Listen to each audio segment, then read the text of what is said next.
नमस्कार दोस्तों। उम्मीद करता हूँ कि आप सब अच्छे हैं। और अब आप सबका स्वागत है हमारे इस चैनल में। जैसे कि हमारा विजन है और हमारी ये कोशिश है कि हम नए आइडियाज़ पे, नए विचारों पे बात करें, जो कि आगे चल के हम एक नए स्टार्टअप में या एक एंटरप्रेन्योरशिप में या इनोवेशन के रूप में उसको हम काम कर सकें। हमने काफ़ी आइडियाज़ इसके पहले भी शेयर किए हैं और उसी कड़ी में हम एक नया टॉपिक और एक नया आइडिया लेके आए हैं। जैसा कि आप लोग अपने सामने देख सकते हैं, टेक्सटाइल एरा, जो कि हम टेक्सटाइल के क्षेत्र में या सेक्टर में आज बात करेंगे। और ये उम्मीद करेंगे कि आज हम सब कुछ नया सीखें। पुराने ज़माने में कहा जाता था, एक कहावत भी थी और एक पिक्चर भी थी, जिसका नाम था रोटी कपड़ा और मकान। और ये काफ़ी प्रसिद्ध थ्योरी भी है, मैस्लोज नीड ऑफ हायरार्की। यानी कि एक इंसान की क्या ज़रूरत है, क्या रिक्वायरमेंट्स हैं। तो जैसा कि हम देख रहे हैं कि जो ये पिक्चर बनी थी रोटी कपड़ा और मकान, तो किसी भी व्यक्ति को सबसे ज़्यादा ज़रूरी होता है कि उसकी जो भूख है, रोटी यानी कि खाना, एनर्जी, इसके अलावा कपड़ा और एक छत। कुछ लोग इसे ज़रूरत समझते हैं, कुछ लोगों के लिए सपना होता है, कुछ लोगों के लिए एस्पिरेशन होता है। तो अगर हम इस चीज़ की कहावत में से इसका एक इन्फ्रेंस निकाल सके, तो हम ये समझ सकते हैं कि कपड़ा या फैब्रिक या टेक्सटाइल एक बहुत ज़रूरी भी है। पर आज के ज़माने में देखा जाए तो वो जो ज़रूरत है, वो किसी का शौक भी होता है। अब अगर हम फैशन की बात करेंगे तो वही कपड़ा जो है वो ज़रूरत नहीं है या एक बेसिक नीड नहीं है, वो किसी का फैशन है। वो कोई आदमी अपना या कोई लड़की जो है उसे अपना एक स्टाइल स्टेटमेंट के रूप में भी दिखाती। तो आज हम ये चीज़ समझने की कोशिश करेंगे कि टेक्सटाइल के क्षेत्र में और क्या संभावनाएं हैं और हम क्या नया कर सकते हैं। और पहली बात तो हमें समझना है कि ये कितना बड़ा मार्केट होगा या इसमें क्या-क्या चीज़ें इन्वॉल्व हैं। तो हम ये देखते आ रहे हैं कि बहुत हज़ारों सालों से, जैसे कि आपके सामने कुछ फोटो भी है, ये एक मूर्ति भी है और बापूजी का भी एक सिंबॉलिक इसमें जेस्चर है। ये जो खादी है, जिससे कि हमने अपनी एक लड़ाई भी लड़ना शुरू करी थी कि हम कोई भी स्वदेशी चीज़ नहीं यूज़ करेंगे। तो टेक्सटाइल का एक बहुत बड़ा योगदान रहा है हमारे इतिहास में भी भारत के, और आज भी बहुत बड़ा योगदान है आर्थिक विकास के भी रूप में और नौकरी के भी रूप में, बहुत सारी चीज़ों के रूप में। हम देख रहे हैं कि आप अगर पौराणिक कथाएं पढ़ें, उसमें भी जो वस्त्र हैं या कपड़े हैं, उनका एक अपना स्टाइल थी, कल्चर थी, और एक व्यक्ति या एक इंसान या एक देश के बारे में बताया जा सकता है कि जो कपड़े या पहनावा है उससे आपके देश और आपके पहनावे के बारे में समझा जाता है। तो हम एक चीज समझ सकते हैं कि जो टेक्सटाइल है, कपड़ा है और स्मार्ट फैब्रिक है जो आज है, यहाँ तक के सफर को हम आपके साथ बात करना चाहेंगे और समझना चाहेंगे। तो बहुत एक संक्षेप में अगर हम देखें तो आपके सामने एक ग्राफ है और इसमें हम समझ सकते हैं कि बहुत तरह के कपड़े होते हैं। और एक बिफोर क्राइस्ट यानी कि बीसी से लेके आज तक क्या क्या चेंजेस आए हैं, किस तरह के कपड़े होते हैं, क्या मेन पर्पस होता है कपड़े का। यानी कि जैसे कि हम देख रहे हैं कि आप यहाँ पे पर्पस देख सकते हैं। क्या है पर्पस? कवर, कवर करना, बॉडी को कवर करना। ये जो आज नहीं है, ये पुराने जमाने से है। फिर ठंड है तो वार्मथ होना चाहिए, प्रोटेक्शन है, प्रोटेक्टिव गियर्स भी होते हैं।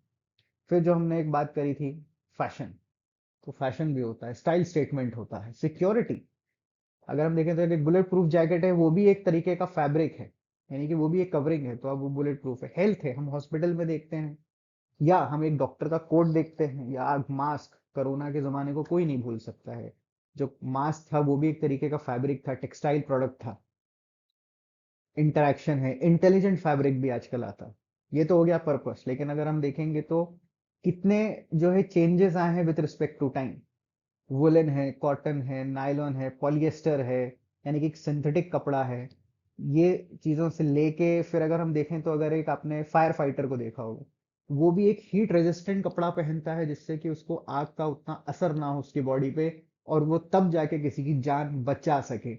तो अगर हम देखें दोस्तों, तो यहाँ पे अगर हम देखें तो टेक्सटाइल बोलने में जितना छोटा लगता है, हमने कोशिश करी है इस ग्राफ में मैक्सिमम चीजों को इंडक्ट करने की, कि एक कपड़े की यूसेज के बेसिस पे, उसके एप्लीकेशन के बेसिस में बहुत सारे उसमें अंतर आता है, बहुत सारे उसमें चीजें होती हैं, और उस तरीके से उसके फिर यूजेस के बेसिस पर उसका प्राइस भी सेट होता है, और इसी में अपॉर्चुनिटीज होती हैं।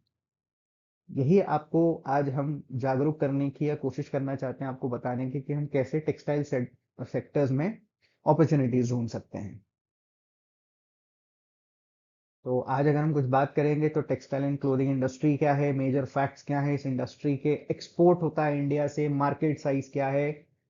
कोई भी चीज की सिर्फ स्ट्रेंथ नहीं होती, उसकी वीकनेसेस भी होती हैं, और गवर्नमेंट के भी काफी सारे इनिशिएटिव्स हैं। तो इन चीजों पे आज बात करेंगे, धीरे धीरे देखते हैं क्या होता है। तो सबसे पहले जरा टेक्सटाइल इंडस्ट्री इन इंडिया क्या है वो देखते हैं। तो आप देखेंगे तो इसमें नेचुरल फाइबर होता है और एक मैन मेड फाइबर होता है। अब नेचुरल फाइबर क्या होता है ये हमें देखना है। तो आप अगर इस चीज को देखेंगे तो जो टेक्सटाइल इंडस्ट्री को इन दो चीजों में क्यों बांटा गया है, क्योंकि पुराने जमाने में देखा जाता था, और पुराने जमाने में जैसे कि हर चीज को एक्सप्लोर किया गया, एक्सपीरियंस किया गया या डिस्कवर किया गया, तो ये देखा गया कि जो कॉटन है, कॉटन के पेड़ होते हैं, रुई, तो आपको कॉटन मिलना शुरू हुआ। आपने उस कॉटन को जो है धीरे धीरे एक यार्न में भेजना शुरू किया। कॉटन टेक्सटाइल्स हुआ करती थी भारत में, अगर आप देखेंगे तो शुरुआत में जो है बहुत बड़ी बड़ी टेक्सटाइल मिलें हुआ करती थी। टेक्सटाइल मिल का मतलब ये होता था जहाँ पे कि ये रॉ कॉटन आता था, फिर उसको यार्न में कन्वर्ट किया जाता था, और फिर यार्न से जो है आप धीरे धीरे जो है जाके उसको फैब्रिक बनाना शुरू करते थे, और वही फैब्रिक जो है फिर कॉटन की शर्ट हो, या कॉटन से कोई बेडशीट बने, या कॉटन से कोई और फैब्रिक बने, इस तरीके से आप गारमेंट्स की इंडस्ट्री बनती थी। सिल्क, सिल्क नेचुरली जो है वो एक सिल्क वर्म होता था, वहां से वो सिल्क निकलता था, यानी कि एक सिल्क, जो एक सिल्क वर्म होता था, एक कीड़ा होता था, और वो अपनी पूरी लाइफ टाइम में एक रेशम का धागा आपको देता था। जूट के भी पेड़ होते हैं, वुल, शीप वुल, जो कि हम ठंड में हम देखेंगे। एक पश्मीना शॉल काफी फेमस होता है, ये नॉर्थ या कश्मीर से आता है पश्मीना शॉल। ये एक नेचुरल वुल होता है। तो आप देखिए ये एक नेचुरल फाइबर है, ये नेचर ने बनाया है, ये मैनमेड नहीं है। बट जैसे जैसे हमने देखा कि किसी भी एक इंडस्ट्री में जहां पे पैसा आता है वहीं पे फिर इनोवेशंस आते हैं, बट जब बिजनेस आता है तो फिर कॉस्ट कटिंग भी आती है। तो जब नेचुरल चीजें एक्सपेंसिव होने लगी, जब ये लगने लगा कि एक इंसान के शौक हैं, शौक पूरे होने हैं, पर उसका कॉस्ट भी है, तो फिर क्या होने लगा, धीरे धीरे मैन मेड फाइबर आने लगे, जो कि हम सिंथेटिक या पॉलिएस्टर की बात करते हैं, नायलॉन की बात करते हैं, ये ब्लेंडेड है। जैसे कि अगर आज आप एक काफी रिप्यूटेड दुकान में भी जाएंगे, रेमंड्स की, रेमंड्स काफी एक प्रतिष्ठित जगह मानी जाती है जहाँ पे कि अ, आपको टेलर्ड सूट्स या टेलर्ड कपड़े बना के दिए जाते हैं। तो आप अगर वहां पे देखेंगे तो वहां पे भी आपको एक जो फैब्रिक मिलेगा, उसमें वो मिक्स्ड फैब्रिक होता है, यानी कि cotton plus polyester, cotton plus synthetic. 100% cotton तो शायद ही आज कोई कपड़ा पहनता है, और 100% कॉटन शायद पॉसिबल भी नहीं होता है पहनना। तो वो जो उसमें मिक्सिंग की जाती है कपड़े में, वो कौन सी चीज की मिक्सिंग है, वो यही आर्टिफिशियल फैब्रिक की मिक्सिंग होती है। दूसरी बात है कि जो ये नेचुरल वूल था, फिर उसी से आपको धीरे धीरे जो है ऑर्गेनाइज्ड सेक्टर मिलने लगे, और डिसेंट्रलाइज्ड भी सेक्टर्स मिलने लगे। जो कि आपको अभी थोड़ी देर पहले मैंने कहा कि कॉटन मिल हुआ करती थी, जूट मिल्स होती थी, टेक्सटाइल मिल हुआ करती थी। तो ये जो मिल्स बनना शुरू हुई, यही एक ऑर्गेनाइज्ड इकोनॉमिक सेक्टर बना, जिसने कि धीरे धीरे फाइबर या कपड़ा या गारमेंट इंडस्ट्री को जन्म दिया, जिसको कि हम स्पिनिंग मिल्स भी बोलते हैं।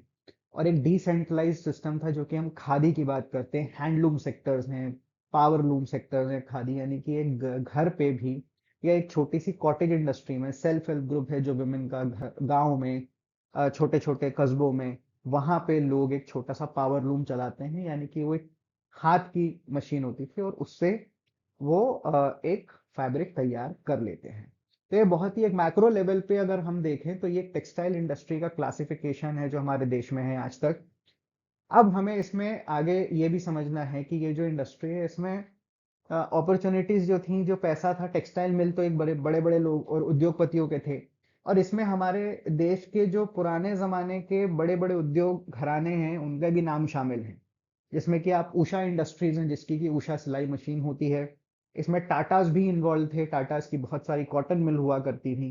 इसी तरीके से आप देखेंगे कि बाकी भी बहुत सारे बड़े बड़े उद्योग घराने इसमें सेक्टर में थे और आज भी हैं। रिलायंस की भी शुरुआत जो है एक तरीके से गारमेंट सेक्टर से हुई थी, बट उन्होंने अपना रास्ता जो है वो पॉलिएस्टर से चुना। वो नेचुरल फैब्रिक की बजाय जो है उन्होंने आर्टिफिशियल फैब्रिक पे काम करना स्टार्ट किया था। अब कुछ तथ्यों पे आते हैं, फैक्ट्स पे आते हैं। हम टेक्सटाइल पे बात करना चाह रहे हैं। आपको मैंने बताया कि कुछ मिल्स हुआ थी, फैक्ट्रीज थी। ये मैंने आपसे कोई रॉकेट साइंस नहीं बताई, ये वैसे भी नेट पे अवेलेबल है। बट अगर हम कुछ फैक्ट्स की बात करें कि टेक्सटाइल इंडस्ट्री हमारे देश में कितनी रिलेवेंट है, कितनी जरूरी है, अगर हम देखें तो भारत के बारे में अगर आप देखेंगे तो इंडिया जो है वो मेजरली क्या इंडस्ट्रीज रखता है। भारत को पुराने जमाने में या कभी ये कहा जाता था कि वो एक कृषि प्रधान देश है, यानी कि यहाँ पे किसान ज्यादा हैं या यहाँ पे एग्रीकल्चर है, एग्रीकल्चरल बेस्ड इंडस्ट्रीज ज्यादा हैं। तो यस, आज भी ये एक फैक्ट है कि इंडिया में मेजरली बहुत सारी एग्रो प्रोसेसिंग इंडस्ट्रीज हैं। हमारा एग्रीकल्चरल आउटपुट बहुत है। हम एग्रीकल्चरल आउटपुट जो है वो उसको एक्सपोर्ट भी बहुत करते हैं। स्पाइसेस की बात करें या राइस की बात करें, या हम बाकी भी बहुत सारी चीजें जो हैं वो एक्सपोर्ट करते हैं। और डेयरी में हम दुनिया की one of the top second या थर्ड नंबर की ही कंपनी होते हैं। हम हर साल नंबर, हमारे यहाँ डेयरी का बहुत ज्यादा काम होता है और हम लोग डेयरी बेस्ड बहुत सारे प्रोडक्ट्स भी जो है वो मैन्युफैक्चर करते हैं। क्योंकि इंडिया की डाइट जो है, जो हमारे लोगों की डाइट है, उसमें डेयरी प्रोडक्ट्स की काफी मात्रा होती है। ऑटोमोबाइल सेक्टर में हमने काफी काम किया है और पिछले 2 से 3 दशकों में भारत ने बहुत इसमें ख्याति भी प्राप्त करी है। आईटी इंडस्ट्री भी एक बहुत बड़ा सेक्टर है। हमारे यहाँ इतने जो अच्छे इंजीनियर्स बने हैं, काफी लोग इंडिया से बाहर भी गए हैं, उन्होंने वहाँ जॉब्स करी हैं। उसके अलावा इंडियन इंडस्ट्रीज काफी नोन है। हम किसी का भी नाम नहीं लेना चाहेंगे, बट आईटी में हमने काफी अच्छा काम किया है। उसके अलावा टेक्सटाइल्स, टेक्सटाइल्स भी एक बहुत इंपॉर्टेंट सेक्टर है इंडिया का, जो कि बहुत ज़्यादा अपॉर्चुनिटीज, बहुत ज़्यादा बिजनेस और बहुत ज़्यादा एम्प्लॉयमेंट जनरेट करता है। जैसे कि हम यहाँ पे कुछ फैक्ट्स को देखेंगे तो हम लगभग लगभग 14% ऑफ टोटल इंडस्ट्रियल प्रोडक्शन जो है इंडिया में वो टेक्सटाइल के क्षेत्र में है। यानी कि अगर हम 100 चीज़ें बनाते होंगे, उसमें से लगभग लगभग 14 चीज़ें जो है वो टेक्सटाइल की हैं। हम 4% जो है टेक्सटाइल वो जीडीपी में हिस्सा रखता है। ये बहुत बड़ी बात होती है, एक जीडीपी में 4% हिस्सा रखना। बहुत सारी इंडस्ट्रीज जो हैं इससे ज्यादा नहीं है। पावर इंडस्ट्री है जो शायद इससे ज्यादा रखती है इसमें, या हम ऑटोमोबाइल को इसके लगभग बराबर ही मान सकते हैं, बट इससे कम ही है। 4% अपने आप में बहुत बड़ी बात है। And 13% of export. अब आप देखिए दोस्तों, कितना हम एक्सपोर्ट कर रहे हैं, 13%। यानी कि हम जितना भी एक्सपोर्ट करते हैं उसका लगभग 13-15% जो है, मतलब 1/10 से ज्यादा जो है टेक्सटाइल क्षेत्र में है। तो यानी कि इसमें आज भी इनोवेशन रिसर्च करना बहुत जरूरी है। क्योंकि अगर हम आज इतना एक्सपोर्ट कर रहे हैं तो फ्यूचर में भी हम एक्सपोर्ट करें, और फ्यूचर में जो हमारा मार्केट शेयर होगा वर्ल्ड में, वो हम इम्प्रूव कर सकें। तो इसीलिए हम आज ये बात कर रहे हैं। उसके अलावा 14% of world total production of textile fibres and yarn. हम वर्ल्ड का जो टोटल प्रोडक्शन है उसका भी 14% का मार्केट जो है, या उसका प्रोडक्शन कैपेसिटी हमारे पास है। एंड जो बहुत इंपॉर्टेंट है, जो कि आज के लिए बहुत लोग कहते हैं बेरोजगारी है या अपॉर्चुनिटीज नहीं है या लोगों के पास काम नहीं है। अब आप देखेंगे कि 45 million direct and 60 million indirect employment opportunities हैं। अब इसको अगर थोड़ी सी हिंदी भाषा में बात करें तो लगभग 4 से 5 करोड़ लोगों को जो है प्रॉपर ऑर्गेनाइज्ड एम्प्लॉयमेंट मिलती है, और लगभग लगभग 6 से 7 करोड़ लोगों को अनऑर्गेनाइज्ड एम्प्लॉयमेंट मिलती है। इसमें हो सकता है कि कुछ मेरे फिगर्स ऊपर नीचे हों, बट लगभग लगभग जो है ये आंकड़ा जो है हमारा सही होगा। And 63% of market share in loom and majorly handloom. ये पावर लूम होता है, एक हैंडलूम होता है, यानी कि कॉटेज इंडस्ट्री होती है, स्मॉल स्मॉल कॉटेज इंडस्ट्रीज होती हैं। जैसे कि हम देखेंगे कि तो जूट के बैग बनते हैं। मान लीजिए कि कहीं आपने किसी को सुना होगा कि एक जूट का बैग है, तो वो छोटे से एक हैंडलूम में या पावर लूम में बन जाता है। कहीं पर्दे बन रहे हैं, पिलो कवर्स बन रहे हैं। तो ये सब चीजें देखिए, हर चीज ये नहीं है कि जारा का सामान है तो ही उसको टेक्सटाइल सेक्टर में क्लासिफाई करेंगे, या वो वर्साचे, या मतलब जब तक वो वैन ह्यूजन की शर्ट नहीं है वो टेक्सटाइल हो।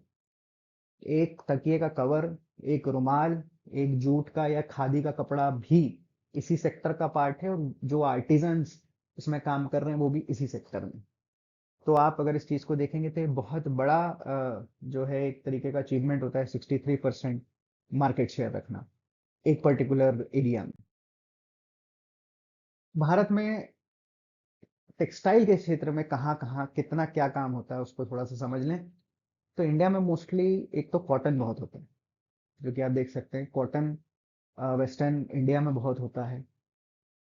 जूट बहुत होता है, जूट बेस्ड प्रोडक्ट्स भी हमारे यहाँ बहुत होते हैं। उसके अलावा सिल्क, अगर आप देखेंगे तो बहुत फेमस सिल्क है मैसूर सिल्क। ये कर्नाटका में एक सरकार की ही कंपनी है मैसूर सिल्क, और मैसूर संदल एक सोप भी होता है सेम उसी एरिया में ये चीज होती है। एंड अगर आप देखेंगे तो एक पुराने जमाने में एक वीरप्पन बताया जाता था, जो सैंडलवुड का अ, जो स्मगलिंग या जो भी है, मतलब हम ऐसी कोई बात नहीं करना चाहेंगे जो कि डिविएट करे टॉपिक से। एंड कोई एक नई मूवी भी है जिसमें कि उसी एरिया के या क्षेत्र के एक व्यक्ति के बारे में बताया जाता है कि वो ऐसी कुछ चीजों की स्मगलिंग करता था। एंड सिंथेटिक यार्न्स है, ये हम देखेंगे तो जो रिलायंस कंपनी ने बहुत बड़ा ब्रांड बनाया था, तो सिंथेटिक यार्न, सिंथेटिक कपड़ा, पॉलिएस्टर, इस पे भी इंडिया में काफी प्रोडक्शन और इसकी सेल्स होती है। तो ये चार चीजों पे इंडिया में काफी ज्यादा काम होता है टेक्सटाइल के क्षेत्र में। अब बात करते हैं इंडियन मार्केट की। तो अगर हम अब इंडियन मार्केट की भी बात करें तो क्या होगा इंडियन मार्केट। बट उसको समझने के पहले हमें यहाँ पे ये भी समझना है कि इंडियन मार्केट जो है, या हम टेक्सटाइल पे कितना बेच रहे हैं या कितना खरीद रहे हैं, ये कैसे डिसाइड होगा। कितनी फैक्ट्री होंगी, या कोई कितना फैब्रिक बनाए, या कोई कितने कॉटन मिल्स डाले, या कोई कितनी इसकी खेती करे, तो क्यों करेगा, तो वो इंडियन मार्केट डिसाइड करता है। प्राइमरीली तो पहले इंडियन मार्केट डिसाइड करता है। किसी भी कंट्री में अगर कोई फैक्ट्री बननी है, तो आप इस चीज को समझ लो कि सबसे पहले वो उस देश का मार्केट के बेसिस पे डिसीजन। सेकेंडरी एक पैरामीटर होता है कि एक्सपोर्ट की अपॉर्चुनिटीज क्या है, कि एक देश दूसरे देश में क्या वो सामान यहां से बना के बेच सकता है कि नहीं। तो consumers in India spend approximately 9% of their disposable income. अब डिस्पोजेबल इनकम क्या होती है दोस्तों, तो डिस्पोजेबल इनकम का क्या मतलब होता है कि मान लो एक व्यक्ति है, किसान है, या एक आईटी सेक्टर में काम करने वाला इंजीनियर है, या कोई डॉक्टर है, या कोई एक गवर्नमेंट एम्प्लॉय है, चाहे वो एक बड़ा अधिकारी हो या वो एक छोटा अधिकारी हो। डिस्पोजेबल इनकम का मतलब ये होता है कि आपको महीने के 10,000 रुपये मिले। अब जो ये 10,000 रुपये मिले, ये आपकी डिस्पोजेबल इनकम नहीं होती। डिस्पोजेबल इनकम होती है मतलब आपकी डिस्क्रिशनरी इनकम। वो जो 10,000 रुपये मिले, मान लीजिए कि आपने उसमें से कुछ पैसा आपने रेंट का दे दिया, कुछ पैसा आपने अपने मेडिकल एक्सपेंसेस दे दिए, कुछ पैसा आपने अपने राशन के लिए दे दिया, फिर आया कि अब ये मेरा डिस्क्रिशनरी है। देखिए, ये इस देश की और बहुत जगहों की एक बहुत बड़ी सच्चाई है। एक व्यक्ति जो एक मिडिल क्लास परिवार में उसके बच्चे होते हैं, उसकी वाइफ है, उसके पेरेंट्स भी रहते हैं, तो उसके प्राइमरी जो एक्सपेंडिचर्स होते हैं वो उसके ग्रोसरी पे होता है, बच्चों की स्कूल पे एजुकेशन पे होता है, मेडिसिन या मेडिकल उसमें होता है। उसके बाद होता है अगर जो पैसा बचा है, अब हम देखेंगे कोई ईएमआई होगा, घर का होम लोन होगा। तो इस तरीके से जो है कि इंडियन मार्केट में ये डिसाइड किया जाता है कि 9% शायद एक कंज्यूमर की स्पेंड करने की कैपेबिलिटी होगी, जो कि वो क्लोथिंग पे, फुटवेयर पे, एक्सेसरीज पे, फैशन पे उसकी शौक पूरे कर सकते। 9% लगभग ये होती है। अब अगर इसको इन टर्म्स ऑफ देखा जाए तो क्या है ये मार्केट साइज, तो 2022 में 172 बिलियन डॉलर्स जो है ये सिर्फ इंडिया का टेक्सटाइल मार्केट है। 1 बिलियन डॉलर जो है वो लगभग होता है 8,000 करोड़ आज की तारीख में। तो 170 बिलियन डॉलर का मतलब होता है भाई 170 इंटू 8, उसको 10 से ही आप मल्टीप्लाई कर लो, लगभग लगभग आप इसको 1,70,000 करोड़ रुपए मान सकते हैं। 1,70,000 करोड़ रुपए का मार्केट है। इतने के कपड़े, इतने के टेक्सटाइल प्रोडक्ट्स जो हैं खरीदे जा सकते हैं। इसमें सब कुछ आता है। इसमें स्कूल का बैग भी आता है, इसमें आपके जो है बेसिक गारमेंट्स भी आते हैं, कपड़े भी आते हैं, फैशन एक्सेसरीज भी आता है, पर्स भी आता है, सब कुछ आता है। और ये ग्रो भी कर रहा है। तो CAGR यानी कि जो एक जो है ग्रोथ पैरामीटर बताया जाता है किसी भी क्षेत्र में, तो ये 10 से 15% से ही ग्रो करता है। और जैसे कि सबसे शुरुआत में मैंने बात करी थी रोटी कपड़ा और मकान, तो ये बहुत ही बेसिक चीज है, ये ग्रो करती ही रहेगी। आप सस्ता या महंगा कपड़ा खरीद सकते हैं, बट ये कपड़ा आपकी एक बेसिक रिक्वायरमेंट में आता है। तो यहाँ तक दोस्तों अगर हम देखें तो हमने क्या बात करी है कि टेक्सटाइल एक सेक्टर है जहाँ पे कि इंडिया में क्या हो रहा है, इंडिया में इतिहास में क्या हुआ है, कंपनीज हैं, और अलग अलग तरह का इसमें मार्केट साइज है, और सब हो रहा है। अब आते हैं कि हमको क्या, मैं क्यों बात कर रहा हूँ आपसे। तो मैं आपसे ये इसलिए बात करना चाहता हूँ कि जब टेक्सटाइल के जो क्षेत्र में 1,70,80 2 लाख करोड़ का ये जो बिजनेस होगा, हम इसमें क्या कर सकते हैं। तो सबसे पहले समझना होगा कि टेक्सटाइल के क्षेत्र में कितने तरह के बिजनेस। खेत में एक रुई का पेड़ लगाया कॉटन का, वो पेड़ इस लायक हुआ कि उसमें जो है फल के रूप में आपको रुई देना शुरू किया। वो यान गया, कॉटन मिल गया, उसके बाद वो स्पिनिंग मिल गया, वो एक फैब्रिक बना, फिर उसको रेमंड्स ने खरीद लिया या उसको किसी और कंपनी ने खरीद लिया। उसके बाद उसने उसका एक कपड़ा बनाया, फिर वो मार्केट में आया, एक शॉप पे आया, आप गए और आपने उसको खरीद लिया। ये है एक पूरी साइकिल। ये जो इतनी पूरी साइकिल है, इसमें जब सबसे आखिर में आके आपने एक रेडीमेड कपड़ा खरीदा, वो 1,80,000 करोड़ में ये सारी चीजें हो रही। हम क्या कर सकते हैं।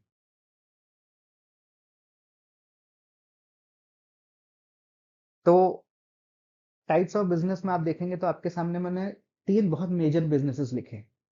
इसको बहुत ज्यादा सब कैटेगरी में बांटा जा सकता है। तो सबसे पहले जो अभी तक होता आ रहा है और जो मैंने आपसे एग्जांपल्स भी कोट किए हैं, वो थे कि मैन्युफैक्चरिंग ऑफ गारमेंट्स।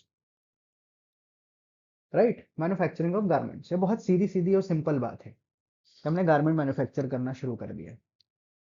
और नेक्स्ट क्या है, एक होता है कि अगर आप देखेंगे तो कोई भी जब हम काम करते हैं दोस्तों, ये एक बहुत प्रैक्टिकल बात है। आप जब भी कोई काम करते हो, फैक्ट्री में काम होता है, उसमें एक वेस्ट जनरेट होता है।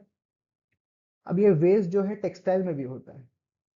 हम एक बहुत छोटे से एग्जांपल से इसको समझने की कोशिश करते हैं। मान लीजिए आपने कभी बचपन में या आज भी स्कूल में यूनिफॉर्म सिलवाई होगी, या लेडीज जो हैं वो जाके भी टेलर से अपने काफी सारे फैब्रिक्स जो हैं वो टेलर कराती हैं, यानी कि स्टिचिंग कराती हैं। तो टेलर जो है जब आपके पैंट या शर्ट का साइज लेता है, तो जहां तक गलत ना हो सकता हो भी सकता हूँ, तो वो 2.5 मीटर कपड़ा लेता है और उससे एक पैंट बनाना शुरू करता है।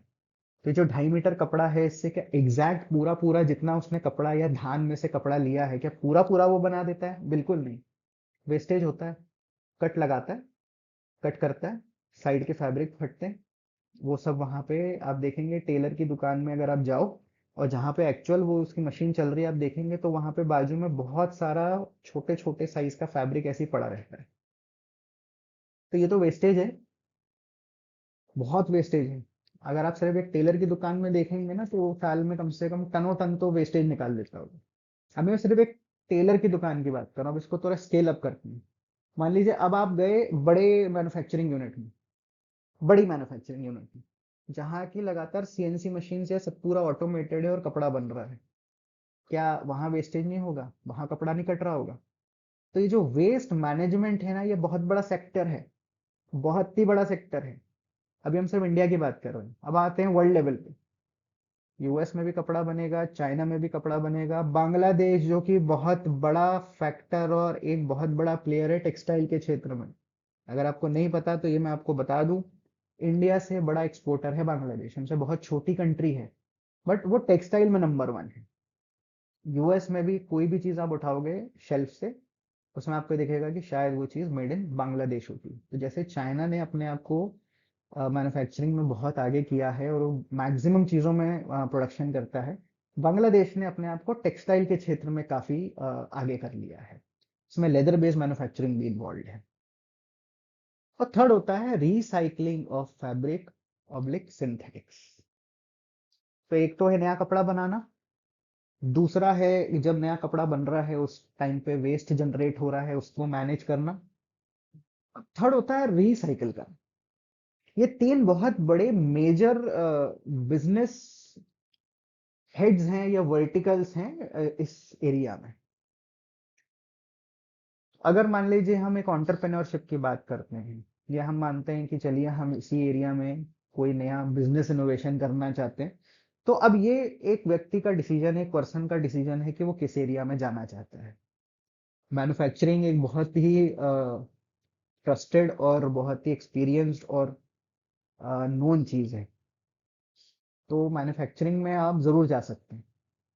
पर एक चीज आपको ये समझनी चाहिए कि जहाँ पे पहले से 100 लोग हैं, वहां अगर आप 101 बन भी गए तो बाकी 100 लोगों से आपको compete करना है। मार्केट है लेकिन कंपटीशन भी है। अगर हम देखें तो वेस्ट मैनेजमेंट में भी यही हाल होगा। 75-80 साल से जो कंपनी होगी, जब वो तब से वेस्ट जनरेट कर रही है, तो उसके वेस्ट मैनेजमेंट की भी कोई ना कोई कंपनी होगी और वो कर रही होगी। ये नहीं है कि आप उसमें जाके कोई इनोवेशन करके मार्केट शेयर अपना नहीं ले सकते, बिल्कुल ले सकते, लेकिन जहां पे बहुत सारे प्लेयर्स हैं वहां पे एफर्ट, या इसको इनर्शिया बोले, वो बहुत ज्यादा होगा। रिसाइकलिंग ऑफ फैब्रिक एक ऐसा अनटच्ड एरिया है जहां पे कभी बहुत ज्यादा काम नहीं हुआ in comparison to other two sectors. तो इसमें हम क्या कर सकते हैं, या हम इसमें क्या देख सकते हैं, इसी चीज पे आज हम बात करना चाहेंगे। आपके सामने एक फोटो आई होगी। ये किसी की पहचान के या किसी के इंट्रोडक्शन के मोहताज नहीं है। ये भारत के प्रधानमंत्री हैं, नरेंद्र मोदी जी। और आप देखेंगे तो उन्हें एक जैकेट गिफ्ट की जा रही है एक फंक्शन में। ऐसे तो उनको बहुत सारे गिफ्ट्स मिले होंगे, बट हम इस गिफ्ट पे आज ध्यान देना चाहते हैं और हम इस पे ऊपर कुछ बात करना चाहते हैं। तो ये सिर्फ उनको गिफ्ट हुई तो उन्होंने सिर्फ उसको एक फॉर्मेलिटी के लिए एक्सेप्ट नहीं किया, उन्होंने उसे हमारे देश की सदन में यानी कि पार्लियामेंट में पहना भी। तो क्यों? और उन्होंने इस जैकेट को बहुत अप्रिशिएट किया। तो ऐसा क्या है इस जैकेट में? भाई, आपको एक गिफ्ट मिला, आपने उसको पहना, बट आपने उसको अप्रिशिएट किया और उसकी बहुत बातों में उसकी हेडलाइंस भी बनी। तो ऐसा क्या था? तो ये कहा जाता है कि ये जो जैकेट है ये रिसाइकल्ड मटेरियल से बनी थी। तब इसका क्या मतलब होता है रिसाइकल्ड से? तो आप अगर देखेंगे तो ये भारत पेट्रोलियम कंपनी है, यानी कि उसने बीपीसीएल ने इनको गिफ्ट किया था। उन्होंने इसको प्लास्टिक बॉटल्स और वेस्ट फैब्रिक, रिसाइकल्ड फैब्रिक से दोबारा नया एक कपड़ा तैयार किया और उनको गिफ्ट दिया। प्रधानमंत्री जी की भी ये कोशिश रही है कि जैसे उन्होंने स्वच्छता के ऊपर काफी बात करी है, स्वच्छ भारत के ऊपर काफी बात करी है, वैसे ही वो इस चीज को भी प्रमोट कर रहे हैं कि हम कैसे रिसाइकल्ड प्रोडक्ट को यूज करना स्टार्ट करें, जिससे कि सर्कुलैरिटी, एक कॉन्सेप्ट है सर्कुलैरिटी, यानी कि हम एक जीरो वेस्ट नेशन बन सकें। हम वेस्ट जनरेट नहीं करें ऐसा तो हो ही नहीं सकता, बट हम जो वेस्ट जनरेट कर रहे हैं क्या उसको हम कंज्यूम कर सकते हैं? और अगर हम कंज्यूम नहीं कर सकते तो उसको हम कैसे नए प्रोडक्शन साइकिल में उसको रीयूज कर सकें? अब ये क्यों जरूरी है और क्यों करना है, मतलब ऐसी ऐसी बातें क्यों करना है, और क्यों मतलब मैं एक पुराना कपड़ा पहन लूं?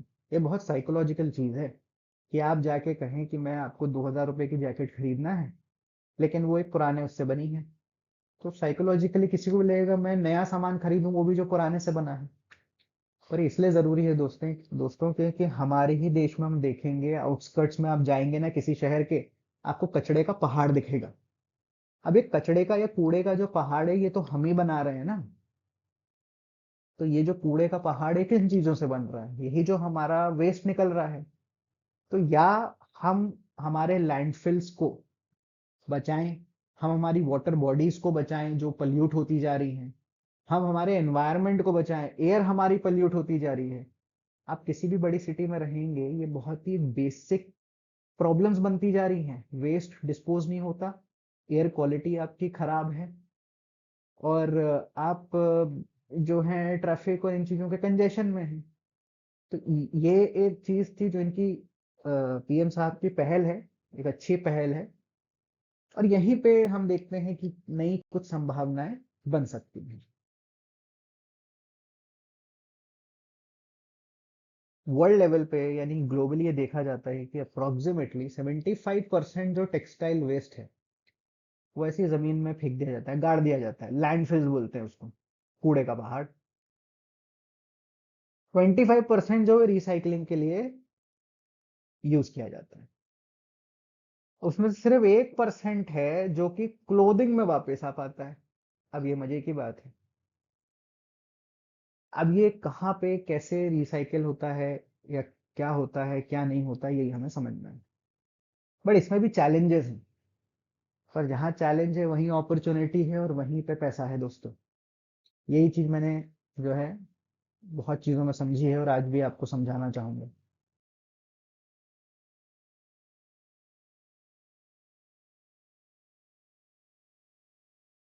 पानीपत।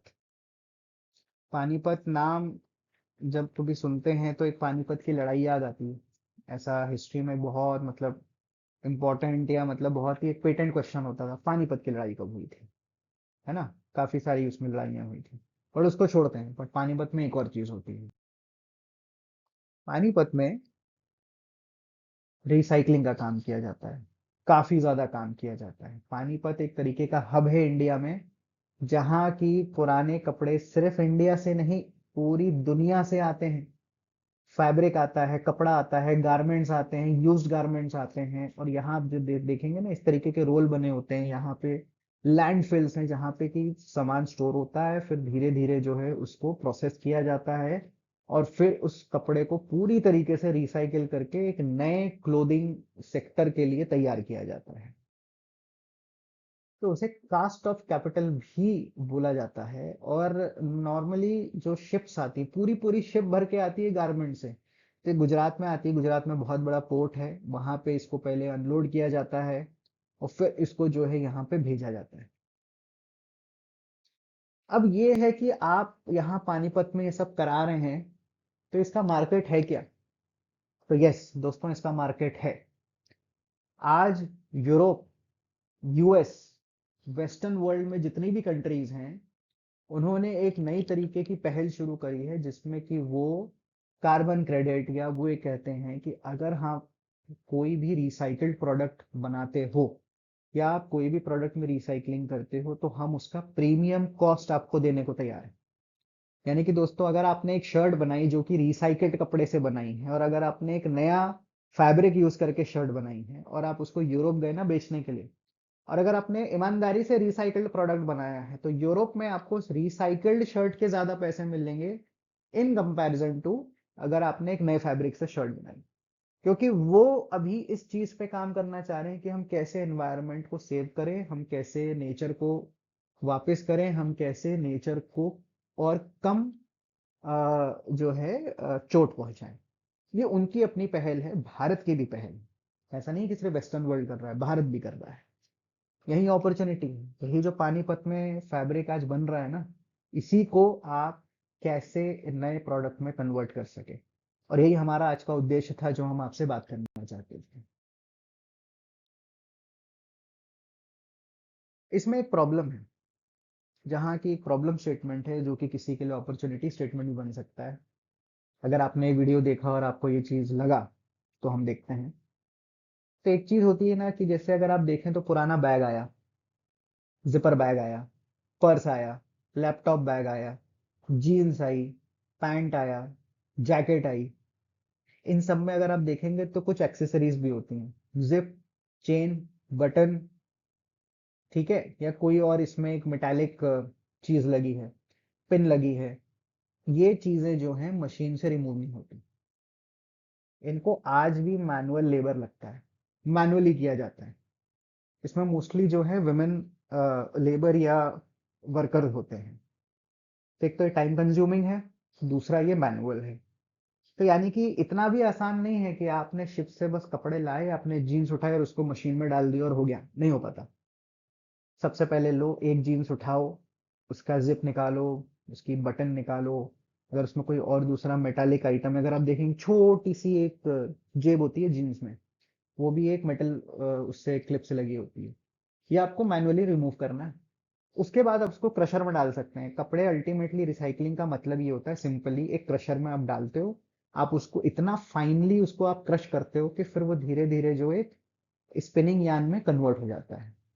अब ये क्रशिंग जो है ये इन एक्सेसरीज के साथ नहीं किया जा सकता। और अगर आपने कभी ऐसी जीन्स डायरेक्टली डाल दी तो मशीन जल जाएगी, यही होगा और कुछ नहीं। तो अगर हम एक ग्राफिकली देख सकें recycling of a T shirt and at all, वो कपड़ा आया, आपने उसको कटिंग स्टार्ट करी, आपने धीरे धीरे उसको जो है क्रश किया, आपने उसको एक धागे के रूप में बनाया और फिर आपने उसको एक जो है फाइन प्रोडक्ट में कन्वर्ट कर लिया। अब उसको यूज कर सकते हो एक नए प्रोडक्ट को बनाने के लिए। सेम अगर आप देखेंगे तो एक डेनिम जीन्स या एक जूट बैग की भी बात करें, जीन्स आई, आपने उसको कट किया, या एक जूट का प्रोडक्ट आया, आपने उसको फाइनली कट किया, आपने उसको क्रश किया, फिर आप उसको किसी भी और रूप में यूज कर सकते हो नई मैन्युफैक्चरिंग के लिए। तो ये मतलब एक तरीके से बस आपको एक पिक्टोरियल वे में बताने की कोशिश की कि यहाँ पानीपत में क्या हो रहा है, और इसमें और भी संभावना है काम करने की। अब बेनिफिट्स क्या है रिसाइकलिंग के? तो अगर आज आप एक नई कंपनी बनाते हो, उसको काफी ज्यादा टैक्स रिबेट है, एनवायरमेंटल रिबेट है। कोई एक कंपनी ये कहती है ना कि हम आपके वेस्ट कपड़े को लेके रिसाइकलिंग कर देंगे, तो वो कंपनी उस मैन्युफैक्चरिंग कंपनी को एक सर्टिफिकेट दे देती है कि आप जाइए कि आपने पोल्यूशन नहीं किया, अब आप अपने कार्बन क्रेडिट उठा लीजिए। तो ये एक थर्ड पार्टी काम होता है। फिर आप कम्युनिटी बिल्डिंग कर रहे हैं, जॉब क्रिएट कर रहे हैं, और आप एनवायरमेंट प्रोटेक्शन कर रहे हैं। तो कोई भी आज अगर ये स्टार्टअप बनाता है ना इस एरिया में, तो उसको सरकार से बहुत सहूलियत मिलती है, उसको बहुत कम चीज़ों में परमिशन मिल जाती है, उसको बहुत ज़्यादा जो है बाद में अपॉर्चुनिटी मिलती है। जैसे कि आपको बताया कि यूरोप, यूएस, वेस्टर्न वर्ल्ड जो है प्रीमियम कॉस्ट देने को तैयार होते हैं। यही इसमें आज की अपॉर्चुनिटी है। बहुत सारी टेक्नोलॉजीज अवेलेबल हैं। पहले सिर्फ मैकेनिकल और केमिकल थी कि आप कोई केमिकल कंपाउंड लेते, आप फैब्रिक को उसमें डालते और वो धीरे धीरे उसमें डिजोल्व भी हो जाता। बट अब बहुत सारी है। केमिकल रिसाइकलिंग है जिसमें कि आप ब्रेक डाउन कर रहे हो, उसको बिल्कुल मॉलिक्यूलर लेवल पे लेके आ रहे हो। क्लोज लूप रिसाइकलिंग है जिसमें कि आप उसको नए प्रोडक्ट में कन्वर्ट करने की कोशिश करते हो क्रश करके, या आप उसी प्रोडक्ट को दोबारा जो है वैसा का वैसा, यानी कि एक पुरानी जीन्स ली आपने, उसमें मान लीजिए कि पुराना कुछ थोड़ा बहुत फटा था, आपने उसको ठीक ठाक कर दिया, उसको रिफर्बिशमेंट भी बोलते हैं इलेक्ट्रॉनिक्स की भाषा में, कि आपने पुराने लैपटॉप को रिफर्बिश कर दिया और फिर बेच दिया मार्केट में इस तरीके से। अब एक होता है अपॉर्चुनिटी जिसमें कि आप डिजिटल ट्रेसेबिलिटी करते हैं, आप उसकी पूरी लाइफ साइकिल ट्रैक कर रहे हैं कपड़े की। आप उसके ब्लेंड्स बना सकते हैं, यानी कि आपने उसको छोटे छोटे धागे में कन्वर्ट किया और फिर आपने एक दूसरे धागे के साथ उसको ब्लेंड कर दिया और आपने उसको एक तरीके से यार्न या स्पिनिंग में भेज दिया। बायो आजकल बहुत लोग जो है माइक्रो ऑर्गेनिजम्स और नैनोस पे काम कर रहे हैं जिससे कि आप उसको डिजोल्व बना सकें। इस सेंट्रीफ्यूज है जो कि उसमें हेवियर हार्डवेयर जो है, आप उसको रिमूव कर सकते हैं जिससे कि जब आप उसको बाद में इजीली केमिकली ब्रेक डाउन कर सकें उसको। तो ऐसी ऐसी नई टेक्नोलॉजीज हैं, ये आप रिसर्च कर सकते हैं इन पे। आप इन चीज़ों को और डिटेल में समझ सकते हैं कि अगर हमारे पास कोई एंटरप्रेन्योरियल अपॉर्चुनिटी है, हम रिसाइकलिंग कर सकें, तो उसमें हम कैसे टेक को यूज करके कहीं ना कहीं अच्छा बिजनेस केस बना सकें। आपको फंडिंग लेनी होगी, आप बैंक से पैसे लेंगे या जहां से भी आपको ये एक पार्टनर फंडर की जरूरत हो, तो टेक भी इन्वॉल्व है आजकल इसमें, इनोवेशन, टेक्नोलॉजी, डिजिटल, सब कुछ है।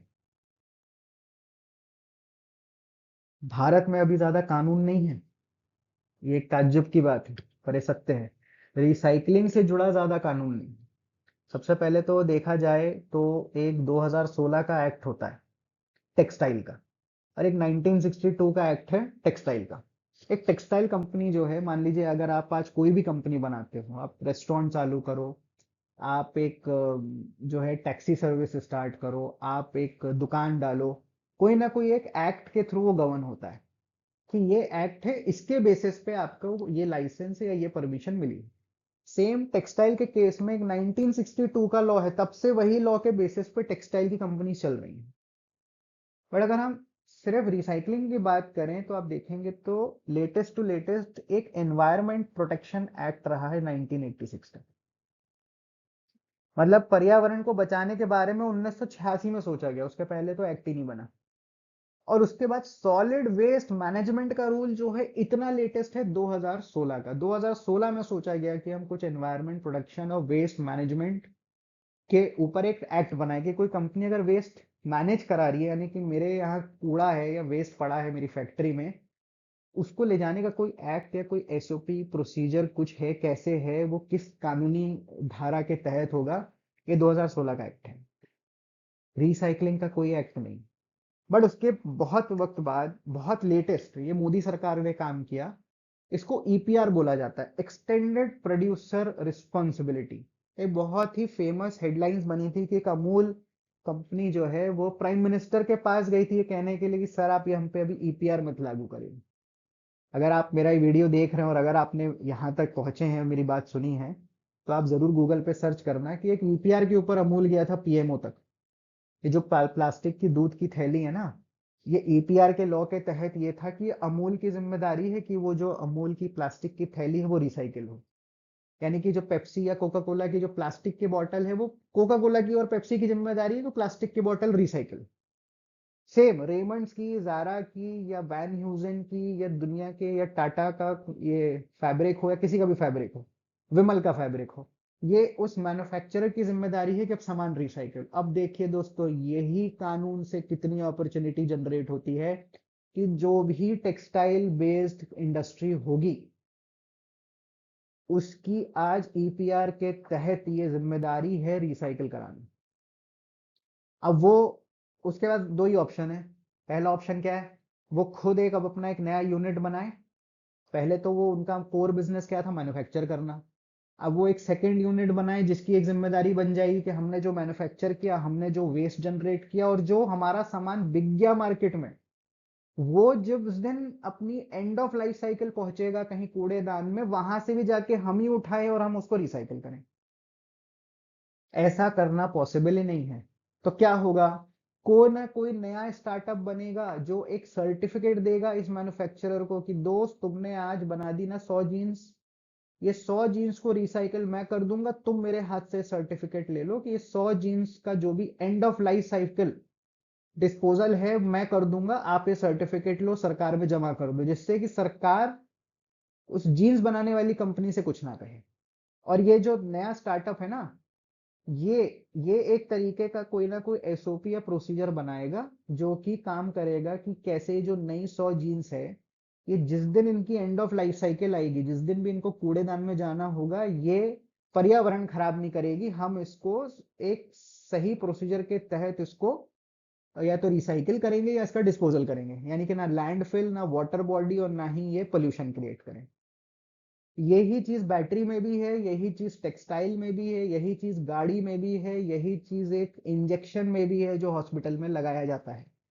ये ईपीआर लॉ बहुत खतरनाक भी है, बट एक तरीके से हम कहेंगे ये वरदान भी है। अगर कोई अपने इनोवेशन या अपॉर्चुनिटी देख रहा है ना एंटरप्रेन्योरशिप की, ईपीआर एक तरीके का वरदान है इसे।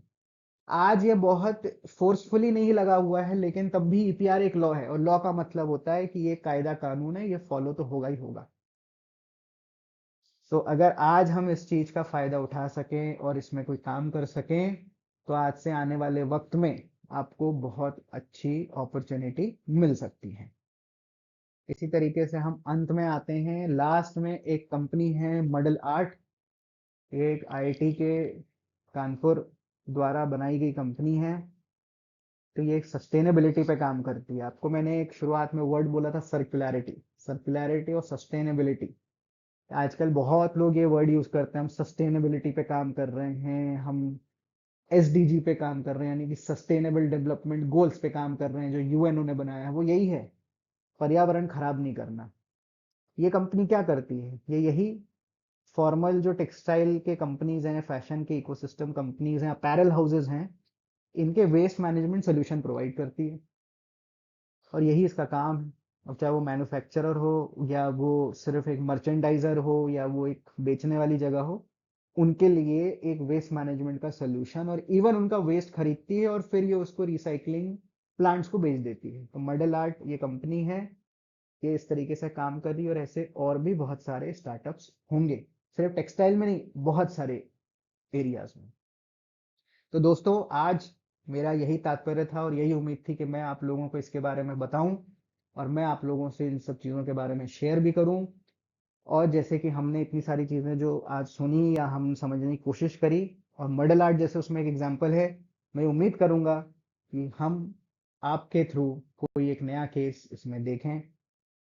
आखिरी में ये कहना चाहूंगा, you could be the next in this area. Thank you so much. Keep innovating and keep doing good work. Thank you so much.